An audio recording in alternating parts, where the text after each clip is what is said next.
contaras desde la perspectiva de Evonik, ¿cómo ven el panorama actual? ¿Cuáles son estos retos? ¿Cuál es esta visión de los siguientes meses, de ya un 2024 que se nos está acercando cada vez más? ¿Cuál es tu lectura sobre todo esto?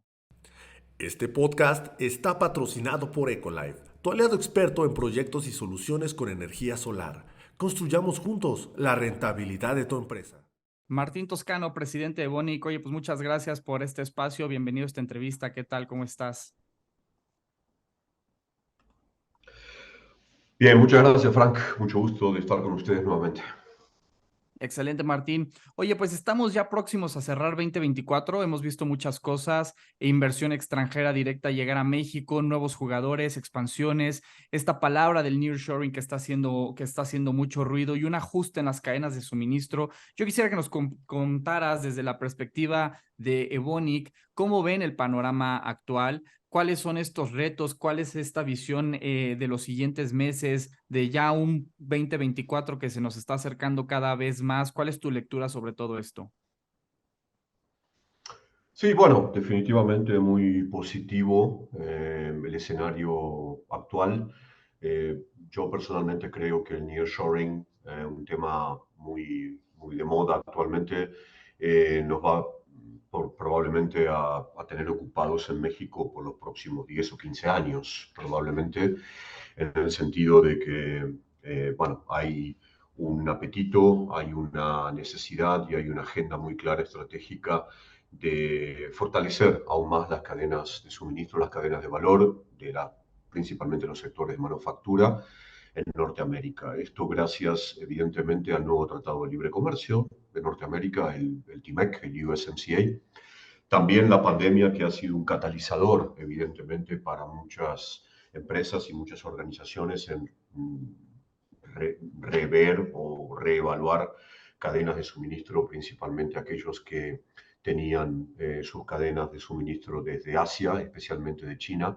Creo que era muy sexy, muy atractivo establecerse en China hace 20 años atrás y evidentemente la nueva dinámica del mercado nos hace ver que la cercanía al mercado más importante de Norteamérica, como es Estados Unidos, pone evidentemente a México en una situación de ventaja competitiva. Los tiempos de entrega, evidentemente, también son un factor muy importante.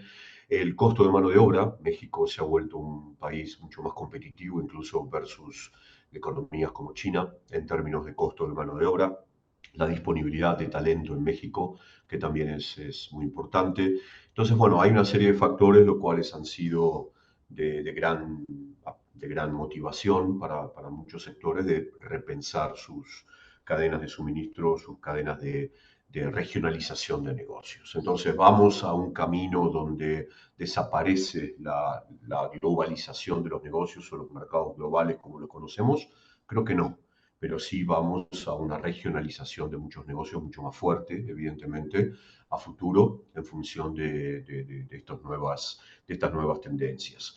En la administración anterior, en Estados Unidos, se tomó la decisión también de fortalecer un programa de desacople, ¿no?, de cadenas de suministro de la economía americana, esa dependencia que había de las importaciones de China, principalmente para lo que es CPG, para consumer goods y para productos.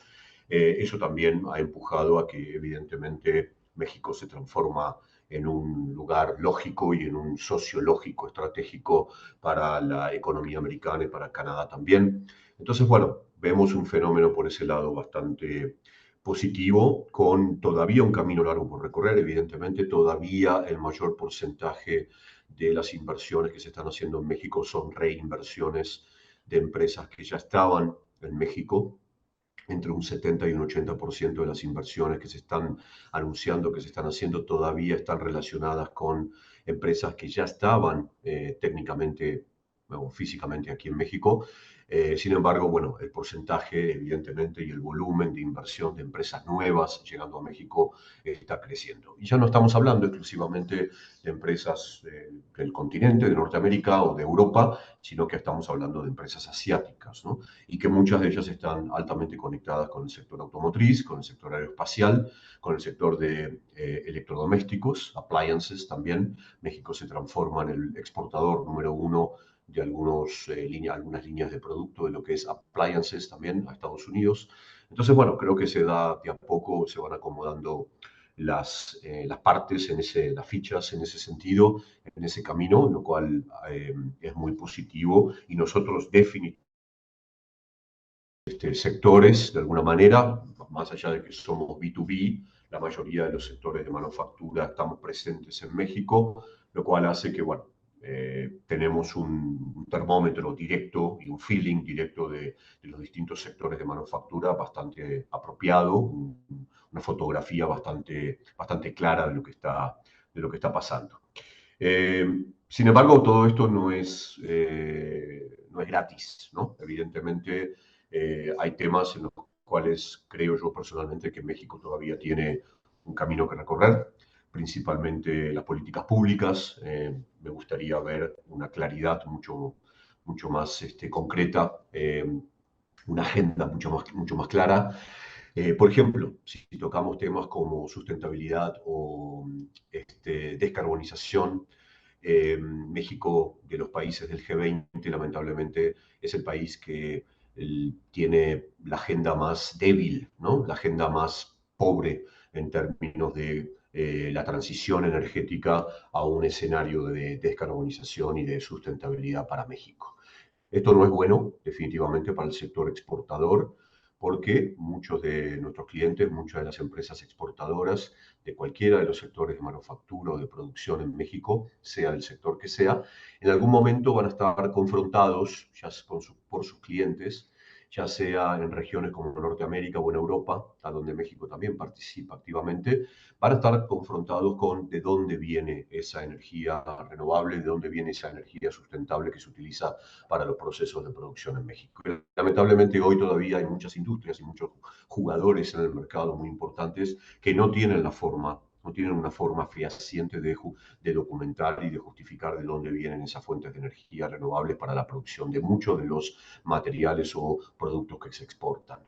Esto puede conllevar, en el peor de los casos, a que en México algunos países, algunos clientes de México fuera ya no quieran importar de México. Otros van a estar frente a una situación de penalidades, ¿no? De penalidades de tasas de importación o de tasas de impositivas que se tengan que pagar por no poder cumplir con los mínimos requeridos en términos de el paquete de energía sustentable y renovable de los procesos productivos de manufactura en México. Entonces, bueno, eso es un tema bastante complicado, que evidentemente en México, conjuntamente el sector privado con el sector público, tenemos que llegar, ojalá, a una agenda común que nos permite posicionarnos de una manera más fuerte como una de las 20 economías más importantes del mundo. El tema seguridad no podemos evidentemente ignorarlo. Se ha transformado en un costo de hacer negocios en México, el famoso cost of doing business, que es todo lo que las empresas tenemos que hacer para mitigar los temas de seguridad patrimonial y seguridad personal que tenemos lamentablemente por la situación de seguridad que es de público conocimiento, ¿no? Por otro lado, del punto de vista todavía positivo, yo no conozco ninguna empresa al día de hoy que haya cerrado operaciones o que se haya ido de México por cuestiones de seguridad. Simplemente, lamentablemente, aprendemos a convivir con ese tema, lo cual no es una solución, es más bien es mitigar un tema. Entonces, bueno, creo que también como sector privado nos gustaría ver políticas públicas mucho más concretas y mucho más visibles y palpables sobre cómo mitigar el tema seguridad en México, que evidentemente afecta a nuestras operaciones, principalmente desde el punto de vista económico. ¿Por qué? Por lo que dije antes. Tenemos que tomar medidas y tenemos que tomar estrategias desde el punto de vista de seguridad, lo cual hace que eso impacta en el costo de hacer negocios en México, en el costo de producir en México, y también afecta a mediano o largo plazo el crecimiento potencial del país como GDP, ¿no? Evidentemente tiene un impacto también. Me gustaría también tocar el tema, evidentemente, energético, ya no solamente el punto de vista de sustentabilidad y transición a una descarbonización de la matriz energética de México, sino el punto de vista de el sector privado cómo poder encontrar caminos viables. El sector privado está más que dispuesto a hacer inversiones en el sector energético. Esto puede ser en energía eólica, puede ser en energía a través de fuentes interesantes como puede ser hidrógeno verde, hidrógeno azul.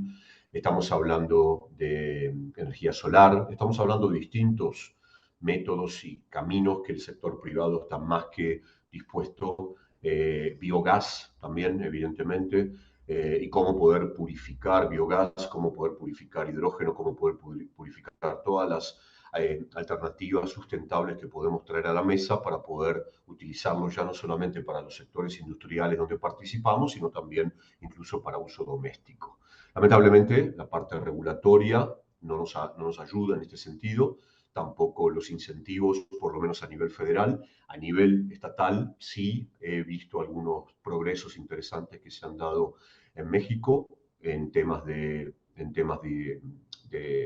energía solar, en temas de energía eólica, incluso con algún proyecto que otro ha anunciado en términos de hidrógeno verde. O sea, hay algunas iniciativas, evidentemente, a nivel estatal que han encontrado su camino. Sin embargo, a nivel federal todavía hay mucho camino por recorrer por esta todavía impronta pro energía fósil que evidentemente el gobierno actual tiene, que tiene que ver con la gran inversión que se ha hecho en Dos Bocas con la nueva refinería, más la inversión de comprar la parte restante de un joint venture que México tenía en Estados Unidos con Shell, que es la famosa refinería de Deer Park en Texas.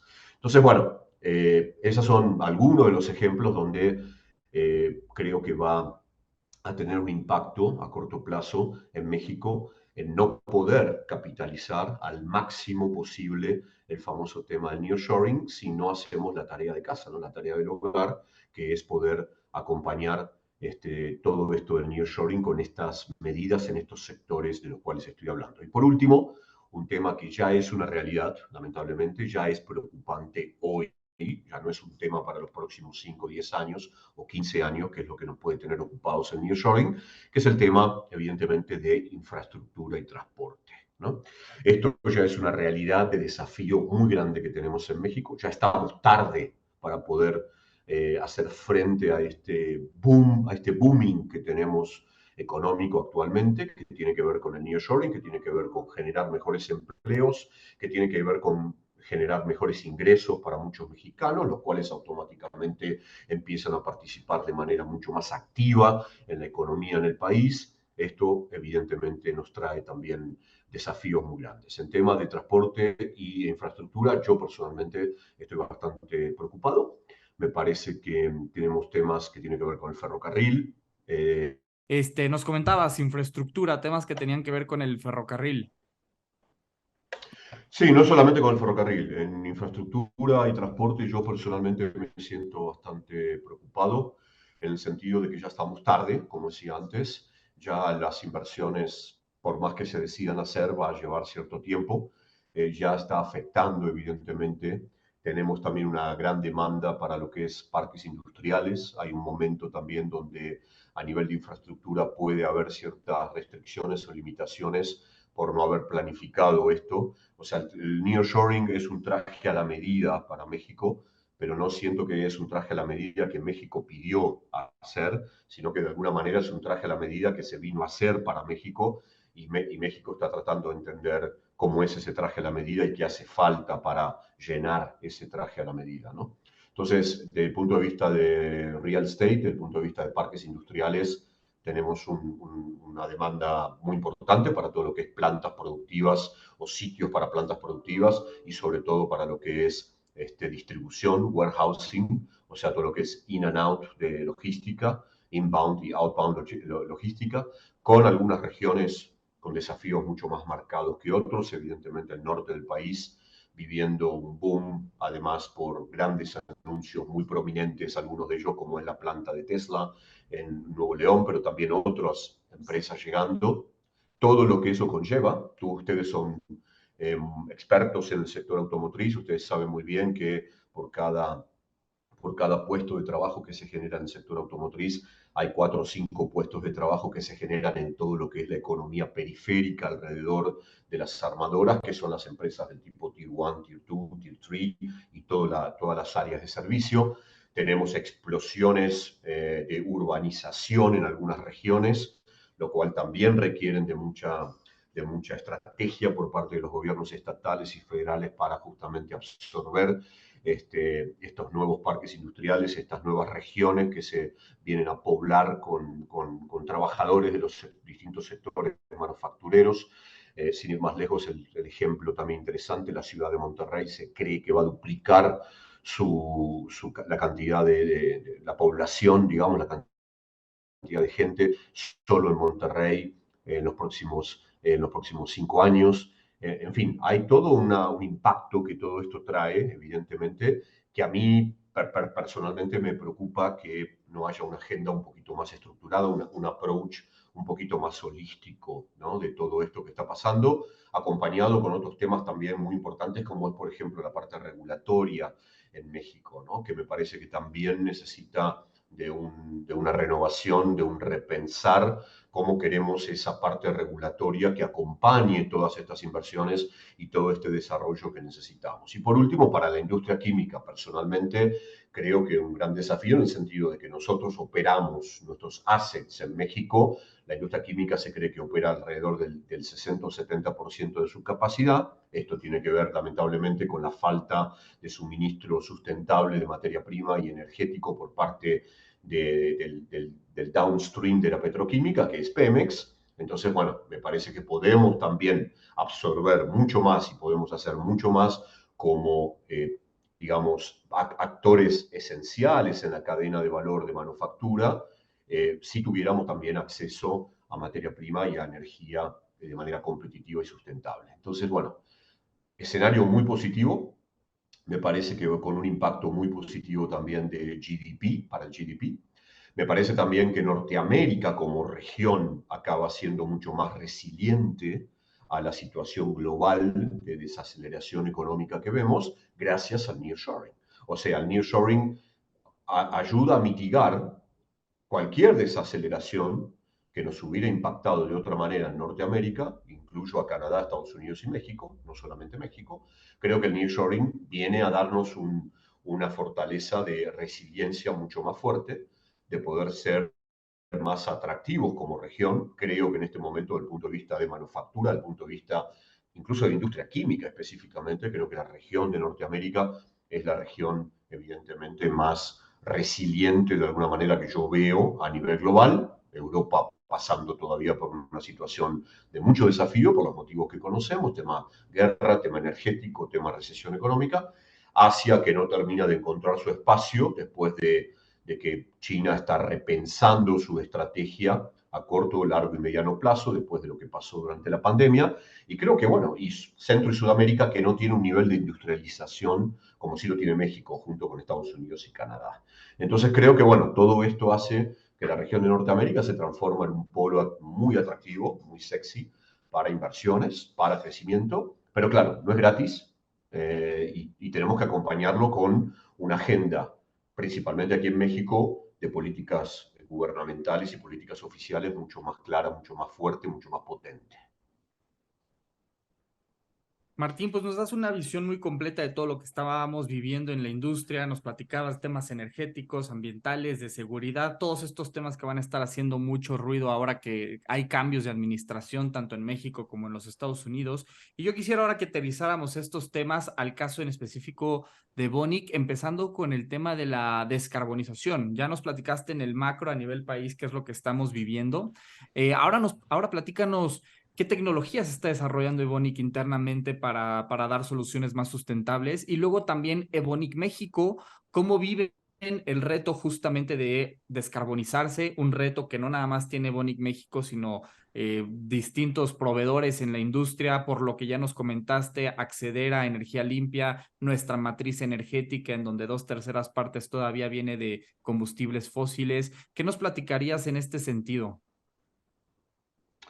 Bueno, básicamente cuando hablamos de sustentabilidad y cuando hablamos de descarbonización, nosotros en Evonik, o de defosilización, como me gusta decir a mí, porque descarbonización, o sea, no toda fuente de carbono es atenta contra la sustentabilidad y contra los recursos finitos o infinitos que tenemos, ¿no? Hay fuentes de carbono muy sustentables, de hecho, como pueden ser los procesos de biotecnología. Entonces, no me gusta hablar tanto de descarbonización como un todo, sino me gusta hablar de defosilización, o sea, todo aquello que viene de origen fósil. Pero bueno, entrando en detalle, nosotros siempre nos orientamos y nuestra estrategia es el tema de sustentabilidad y defosilización. Nosotros lo vemos desde dos puntos de vista. Lo que nosotros llamamos el clásico footprint, que es básicamente todo lo que pasa dentro de nuestra propia operación o todo lo que pasa alrededor de lo que es el suministro de nuestros productos al mercado, de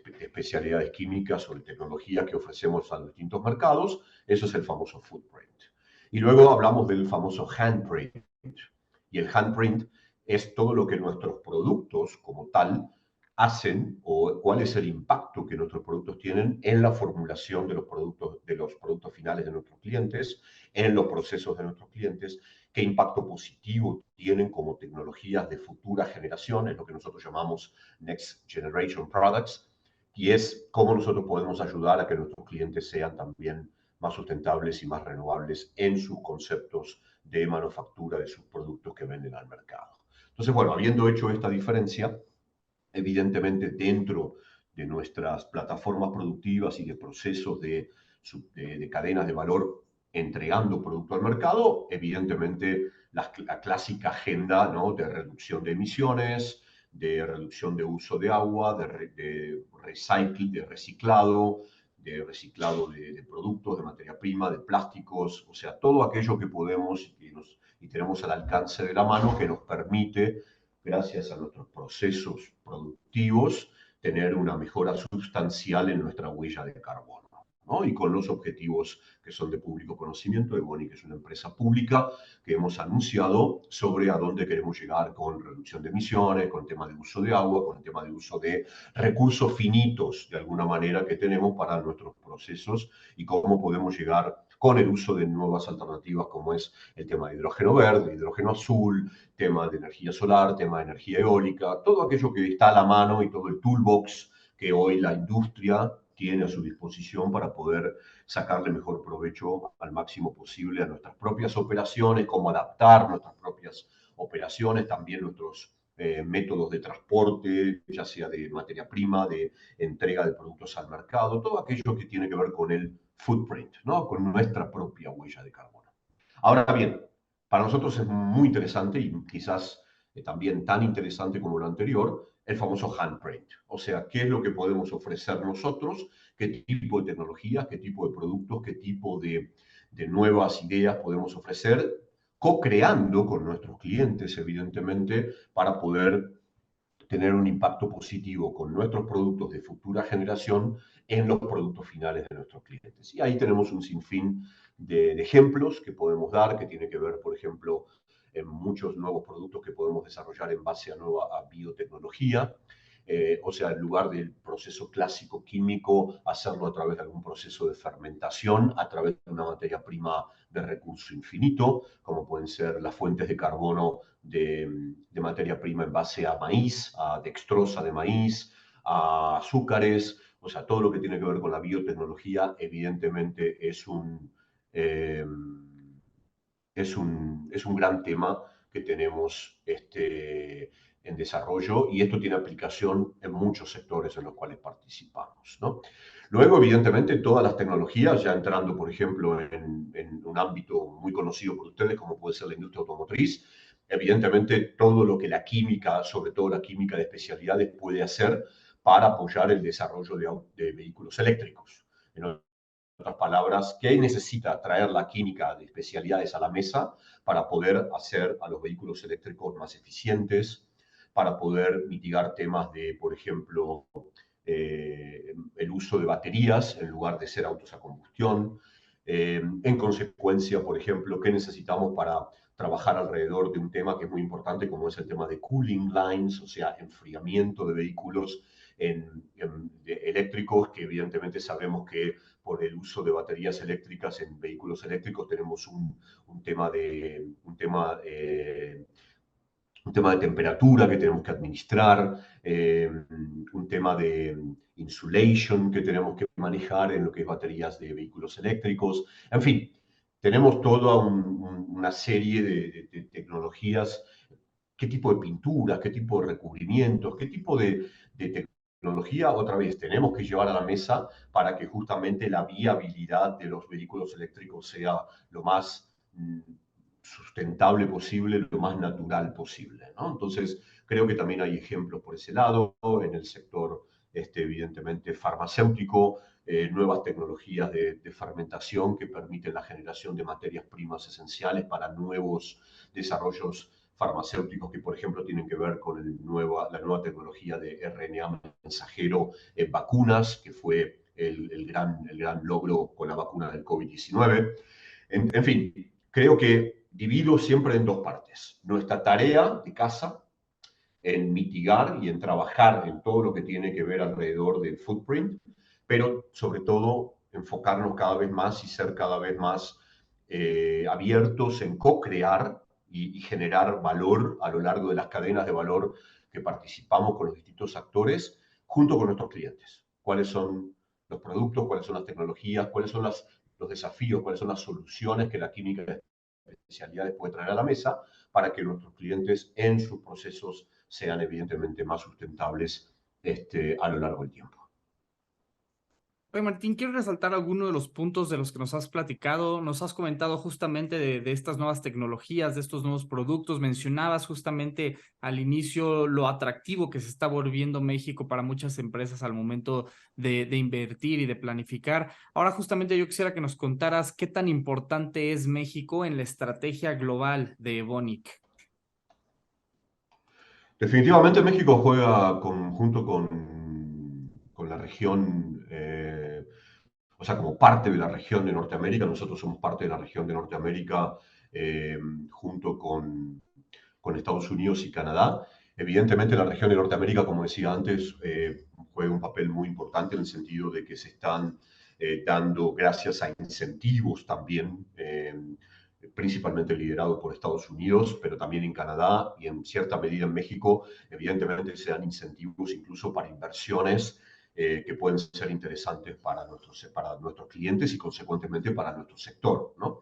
Nosotros siempre vemos un poco el negocio o vemos un poco la región desde dos puntos de vista. Lo que significa para nosotros directamente en términos de inversiones que nosotros podemos hacer. Y Evonik tiene un histórico en los últimos 20 años muy fuerte en Norteamérica de adquisiciones e inversiones de assets de producción y de negocio, de expansión de negocio.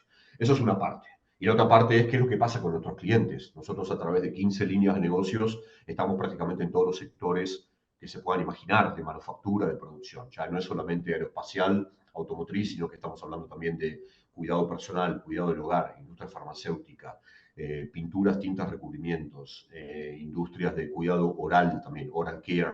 Estamos hablando de todos los sectores que te puedas imaginar. Entonces, vemos también qué es lo que pasa con los sectores en los cuales participamos. Nuestra regionalización con todos los assets productivos que tenemos en Norteamérica, que son más de 30, nos hace un player muy fuerte para la región de Norteamérica en un contexto, como decíamos antes, de regionalización de negocios. Evidentemente para la empresa es muy importante la región de Norteamérica. Somos en Norteamérica la región más grande fuera de Alemania para el grupo Evonik. Y dentro de eso, nosotros como México somos aproximadamente un 10% de la región de Norteamérica. Entonces, como podemos ver, el poder acompañar y poder capitalizar, ¿por qué hablo tan abiertamente de la importancia de que se materialice el nearshoring al máximo posible? Porque evidentemente nosotros estamos subidos en esa cadena de valor, estamos subidos en ese tren que nos va a llevar a un desarrollo de nuestro negocio muy importante si todos nuestros clientes y todos los sectores de los que acabamos de hablar pueden capitalizar al máximo este traje a la medida que es el nearshoring para México. Entonces, la región de Norteamérica, evidentemente, en esta desaceleración que vemos de la industria química a nivel global, ha sido la región más resiliente, ha sido la región que también de alguna manera se ha visto impactada, pero no se ha visto impactada en la misma magnitud como sí lo ha sido en Europa, Sudamérica o Asia. Entonces, creo que seguimos siendo una región muy resiliente. El nearshoring apuntala ser tan resiliente en Norteamérica y evidentemente a nosotros nos da una oportunidad muy importante junto con nuestros clientes. El nearshoring, como dije, va a llevar tiempo.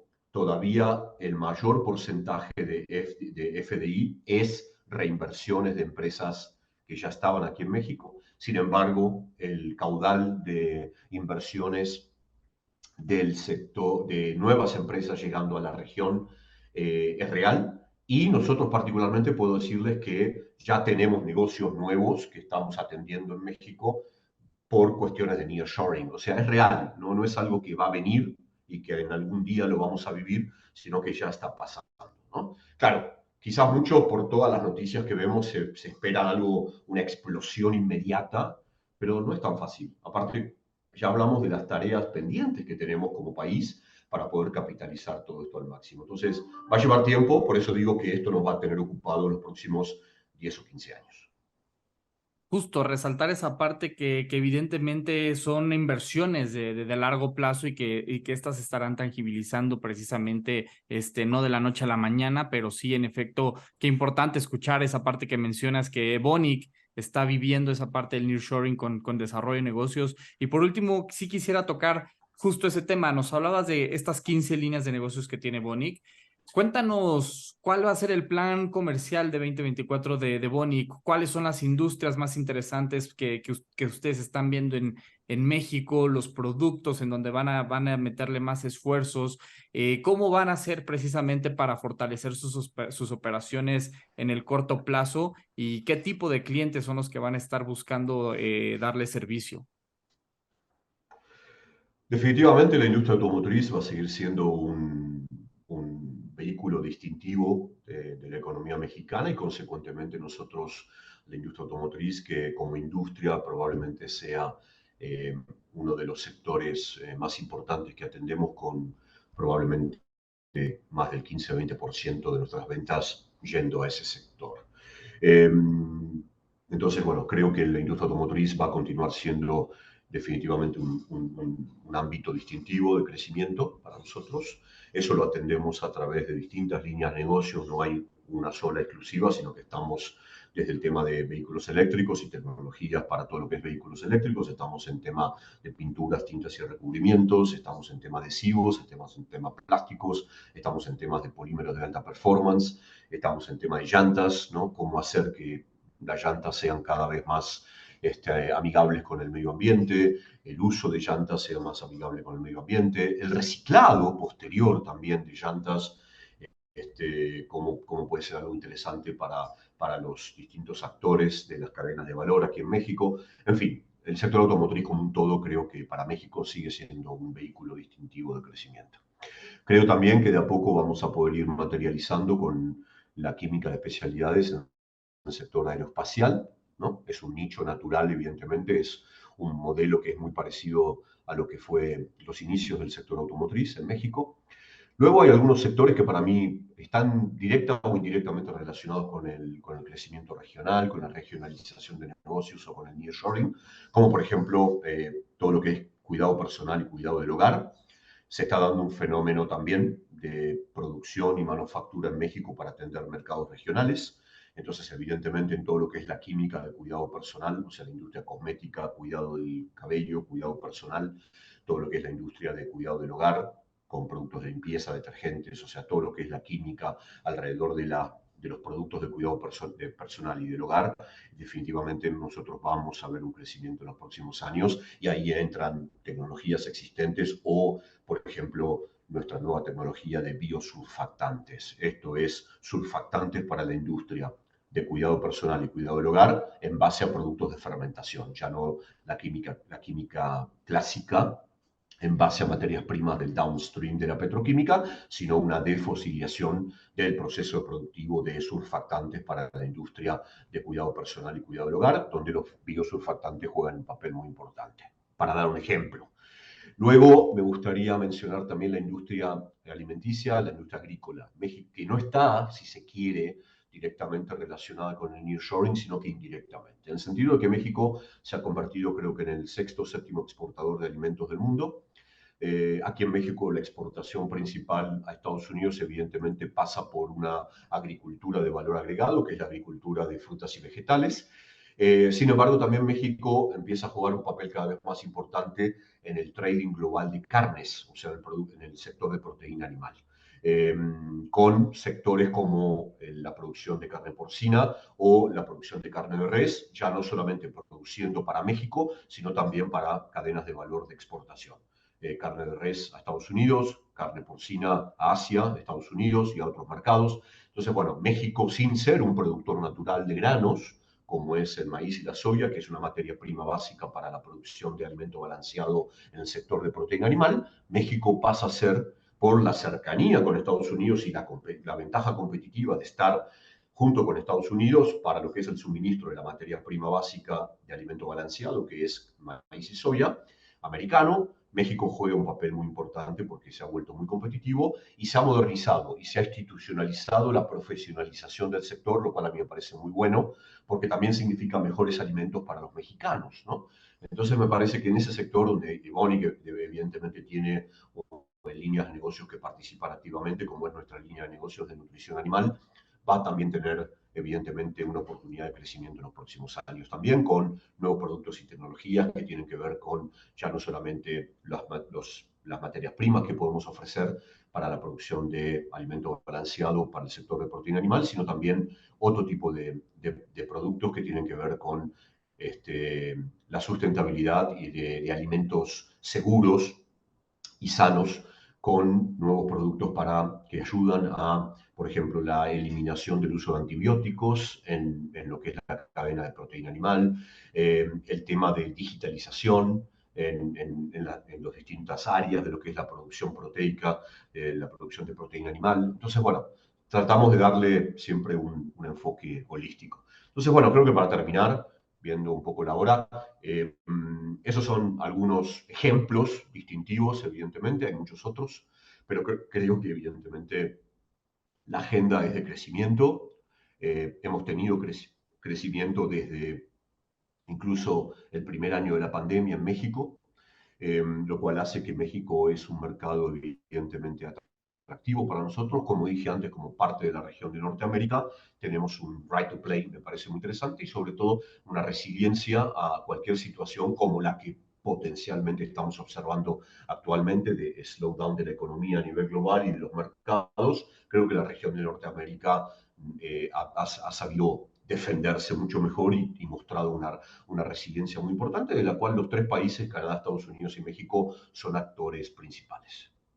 Excelente, Martín. Oye, pues nos das una visión muy completa de las tendencias y de cómo capitalizar este fenómeno del nearshoring. Pues te quisiéramos agradecer una vez más por participar con nosotros, compartir esa visión tan importante que tienes de lo que se viene en la industria automotriz y cómo capitalizar este fenómeno del nearshoring, Martín. Pues muchas gracias como siempre. En lo personal aprendí muchísimo y un gusto de nuevamente tenerte por acá.